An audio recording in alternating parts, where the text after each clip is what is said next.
अस्सलाम वालेकुम। I am Mudammil Ahmed, your chemistry teacher. आज हम 9th क्लास केमिस्ट्री सिलेबस 2025 का लेक्चर नंबर 9 को स्टडी करने जा रहे हैं, जो कि हमारा एलोट्रोपिक फॉर्म ऑफ सब्सटेंस। पहले समझ लीजिएगा कि ये इस टॉपिक की हेडिंग हमें क्या बता रही है। लफ्ज एलोट्रोपी देखिएगा,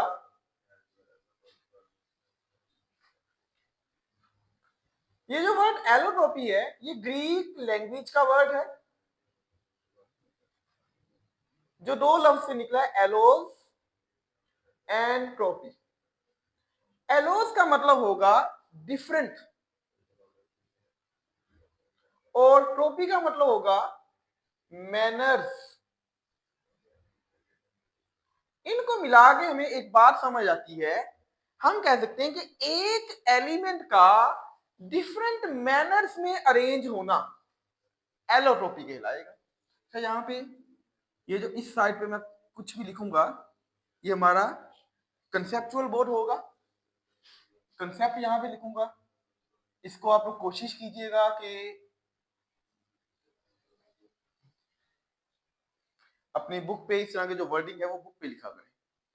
हमने भी देखा कि एलोस का मतलब होता है डिफरेंट और ट्रोपी का मतलब होता है मैनर्स। किसी एक एलिमेंट का डिफरेंट मैनर्स में अरेंज होना एलोट्रोपी कहलाता है। ये तो हमने देख लिया कि अपनी हेडिंग से हमने अपना कोई अंदाजा कंसेप्ट बना लिया कि एलोट्रोपी ये चीज हो सकती है। अब आपने आपकी बुक क्या कहती है, एलिमेंट में exist in more than one form. यहां तक देखिएगा बेटे पहले कि एलिमेंट में exist in more than one form. एक एलिमेंट एक से ज्यादा शक्लों में पाया जा सकता है। फॉर एग्जाम्पल जैसे हम देखते हैं ऑक्सीजन, दोनों ही ऑक्सीजन है, ये भी ऑक्सीजन का एटम है, एलिमेंट है, ये भी ऑक्सीजन की एलिमेंट है इसके अंदर।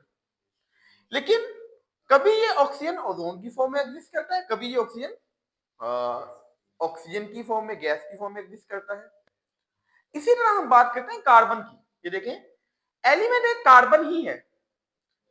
अब एक कार्बन आपको डायमंड की फॉर्म में एग्जिस्ट करता हुआ, डायमंड भी कार्बन से मिलकर बना हुआ है, ग्रेफाइट भी कार्बन से मिलकर बना हुआ है, और बकमिंस्टर फ्लोरीन जो है ये भी कार्बन से ही मिलकर बना हुआ है। एक एलिमेंट है, एलिमेंट कार्बन ही है, लेकिन वो एक से ज्यादा शक्लों में पाया जा रहा है, इसे हम कहते हैं एलोट्रोपी।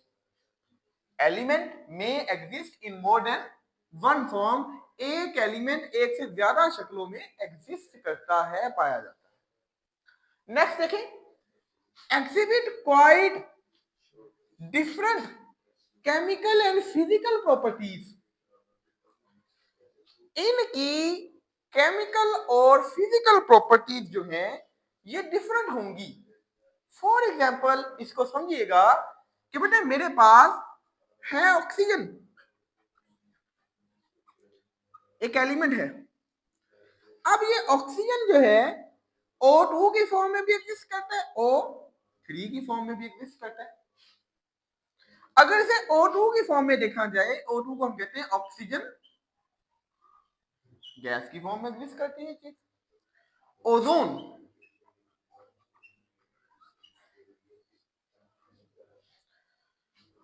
एलिमेंट एक ही है, एक से ज्यादा शक्लों में पाया जा रहा है, लेकिन अब देखिएगा इनकी केमिकल और फिजिकल प्रॉपर्टीज भी चेंज है। फर्क क्या है सर, एक इधर 2 एटम है ऑक्सीजन के, यहाँ पे 3 एटम है, कोई ज्यादा खास फर्क तो नहीं है। लेकिन अगर इनकी मैं केमिकल और फिजिकल प्रॉपर्टीज देखूं, वो इंटायरली डिफरेंट है एक दूसरे से। फॉर एग्जाम्पल कंसेप्ट बोर्ड पे है कि ऑक्सीजन जो है ये ऑर्डरलेस गैस है, यानी इसकी कोई स्मेल नहीं होगी।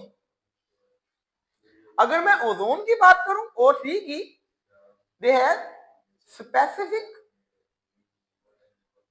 पंजेंट स्मेल, यानी चुभने वाली स्मेल होगी इसकी। इसी तरह अगर बात करूं ऑक्सीजन या ओजोन की, ओजोन का मेल्टिंग पॉइंट और बॉइलिंग पॉइंट हाई होगा।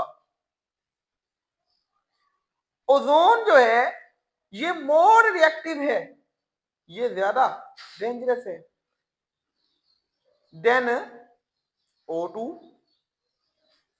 ऑक्सीजन को अगर हम इनहेल कर लेते हैं, दे आर यूजफुल, इसका फायदा है सर। लेकिन अगर O3 को इनहेल कर लेते हैं, they are dangerous for lungs, lungs के लिए डेंजरस है, हार्मफुल है। देखें, है ऑक्सीजन ही, लेकिन कभी तो ये O2 की फॉर्म में है तो ये यूजफुल है, O3 की फॉर्म में है तो ये हार्मफुल है। एक एलिमेंट का एक से ज्यादा शक्लों में पाया जाना, इसे हम कहते हैं एलोट्रॉपी। इसकी एग्जांपल आप इस तरह भी ले सकते हैं बेटे कि जैसे पेरेंट्स हैं, पेरेंट्स एक ही होते हैं, 3-4 बहन भाई हैं, वो डिफरेंट होते हैं। है पेरेंट्स उन तीनों के, चारों के एक ही है, लेकिन उन सब की बहन भाइयों के आपस में प्रॉपर्टीज क्या है, खसूसियत क्या है, डिफरेंट हो सकती है। अब वो हम उन्हें कहेंगे सिबलिंग्स, ठीक है। लेकिन केमिस्ट्री की लैंग्वेज में हम एक एलिमेंट एक से ज्यादा शक्लों में पाया जाता है, उसे हम कहेंगे एलोट्रॉप्स। होप सो आपको ये कंसेप्ट कवर हुआ होगा। इसको जरा रीडिंग फिर कर लें। एलिमेंट में exist in more than one form, एक एलिमेंट के एक से ज्यादा शक्लों में पाया जाना। Exhibit quite different chemical and physical properties, इनकी केमिकल और फिजिकल प्रॉपर्टीज एक दूसरे से क्या होंगी, डिफरेंट होंगी। This forms are called allotropic form, ये एक दूसरे की एलोट्रोपिक फॉर्म है, और इस फिनोमिना को हम कहेंगे एलोट्रोपी। नेक्स्ट मूव ऑन करते हैं इसकी एग्जांपल की तरफ।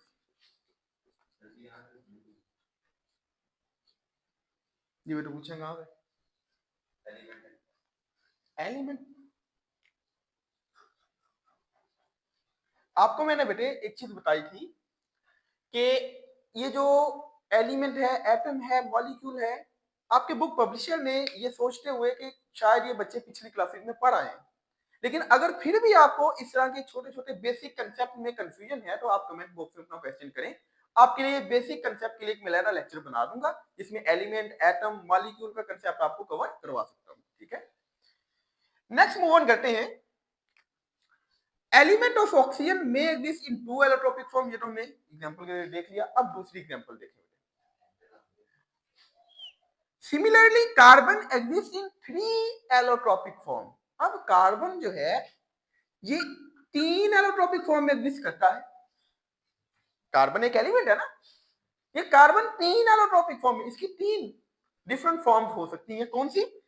पहली चीज है डायमंड, फिर ग्रेफाइट, और फिर बकमिंस्टर फ्लोरीन। पहले डायमंड पे आ जाए। देखिए बेटे, आपको ये डायमंड नजर आ रहा है। अब ये डायमंड शाइनी सरफेस है इसकी, लेकिन इसके मॉलिक्यूलर लेवल पे जाऊं तो मॉलिक्यूलर लेवल पे आप देखेंगे कि इसके अंदर काउंटलेस कार्बन एटम्स मौजूद है। अब वो चीज जिसके अंदर काउंटलेस पार्टिकल्स हों उसे हम कहते हैं गेंट।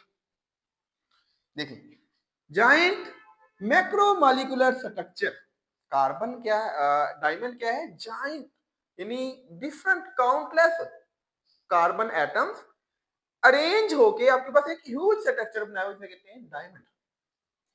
लेकिन ये बात ये है कि आगे मैं इससे आगे लेक्चर में आपको ये चीज बताऊंगा भी, हमारा एक शॉर्ट क्वेश्चन भी बहुत इंपॉर्टेंट बनेगा इससे, कि वो सब्सटेंस जो टोटली कार्बन से मिलकर बने हो उन्हें हम कहते हैं फ्लोरीन। तो ये भी एक फ्लोरीन है कि कार्बन, डायमंड के अंदर सारे के सारे क्या होंगे, कार्बन होंगे। उसके बाद ग्रेफाइट।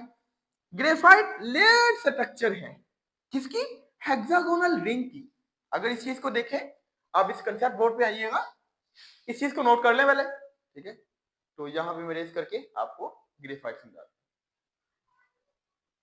अब देखें, हेक्सागोनल स्ट्रक्चर कहते हैं कि ऐसी क्लोज रिंग या क्लोज स्ट्रक्चर जिसके 6 कॉर्नर हो, 1 2 3 4 5 और 6, इसे हेक्सागोनल स्ट्रक्चर कहते हैं। ये चीज समझ आ गई। अब लेयर्ड का स्ट्रक्चर बात कर ले।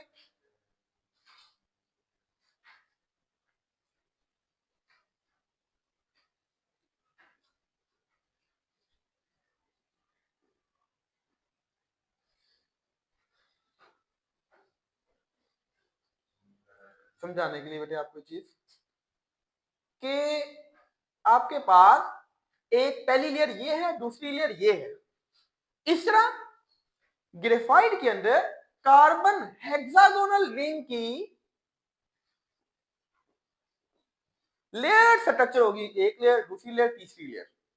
लेकिन फिर बात वही, सारी की सारी किससे मिलकर बनी हुई है, कार्बन से।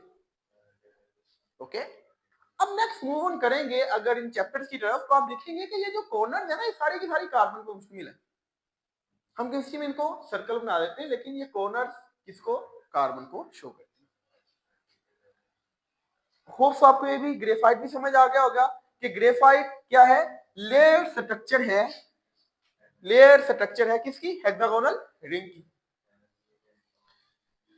अब अगर बात करते हैं बकमिंस्टर फ्लोरीन की, ये बेटे 60 कार्बन पे मुश्तमिल होती है। ये आपके पास एक बॉल लाइक या स्फेरिकल स्ट्रक्चर होते हैं Buckminster fluorine,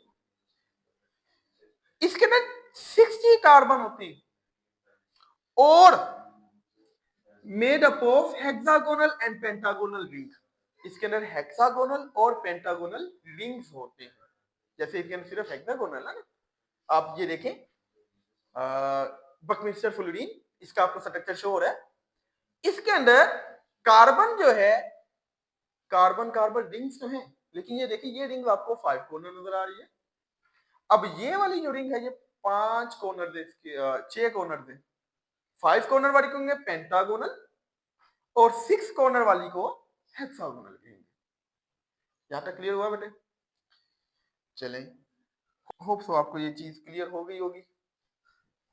next move on करते हैं अगले व्हाइट बोर्ड की तरफ, जिसमें हमने एक इंपॉर्टेंट शॉर्ट क्वेश्चन देखना है इसी लेक्चर के रिलेटेड।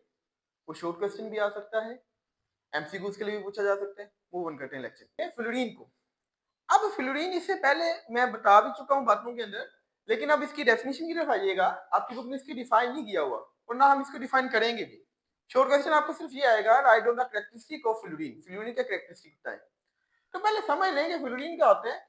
हम कहेंगे a structure consists of carbon atoms only। ऐसा स्ट्रक्चर, ऐसी रिंग, ऐसा कंपाउंड जिसके अंदर ओनली कार्बन एटम्स हो, कार्बन के अलावा कोई एटम नहीं, सिर्फ कार्बन के ही एटम या एलिमेंट हो, उन्हें हम कहेंगे फ्लोरीन। इसकी पहली प्रॉपर्टीज देखिएगा, they are stable at high temperature and high pressure. वो हाई टेम्परेचर और हाई प्रेशर के अंदर स्टेबल होंगे, यानी अगर इन्हें ब्रेक करना है तो इनको आपको हाई टेम्परेचर देना पड़ेगा। जरा सा टेम्परेचर देंगे ये अपना स्ट्रक्चर खराब, जैसे कि डायमंड है उसको हाई टेम्परेचर देंगे, ग्रेफाइट है, बकमिंस्टर फ्लोरीन है, ये आपको हाई टेम्परेचर पे भी एग्जिस्ट करते हुए दिखाई देंगे। फिर उसके बाद है बीइंग कोवलेंट इन नेचर, क्योंकि इनके दरमियान कोवलेंट बॉन्ड होता है। They are soluble in organic solvent, ये ऑर्गेनिक सॉल्वेंट के अंदर सोल्युबल होंगे।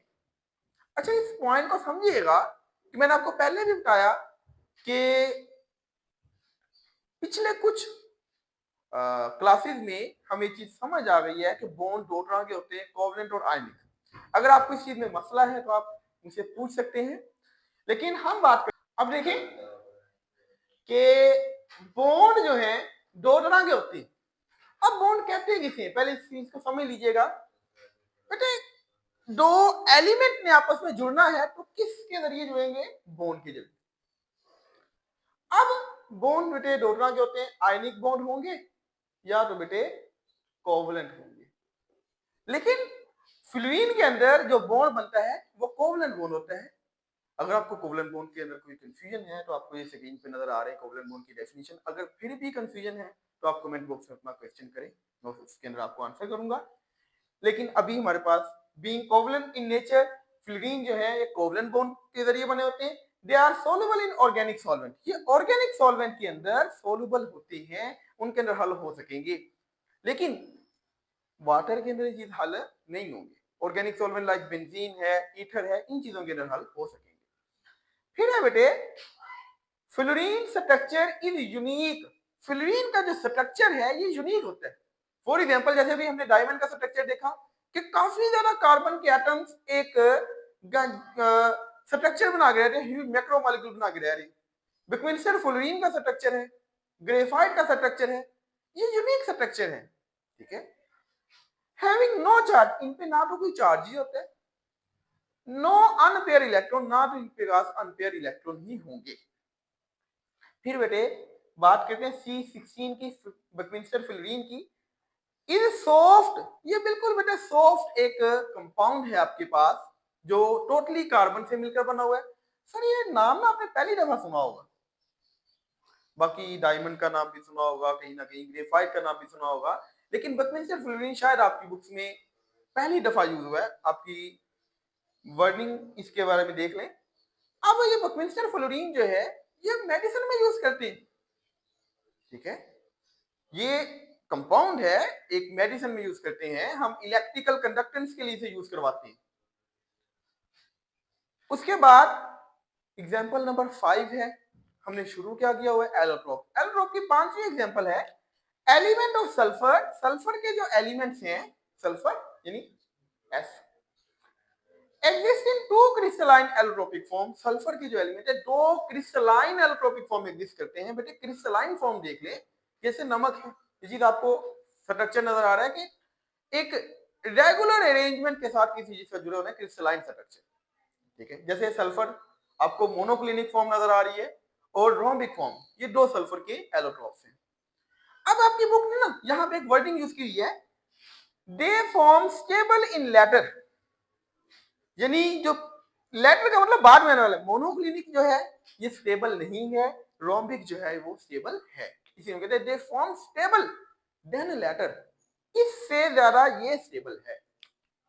होप सो आपको ये लेक्चर समझ आया होगा। कोशिश किया करें बेटे कि इन चीजों को आप बुक पे नोट करें और साथ साथ इनको समझते भी रहें।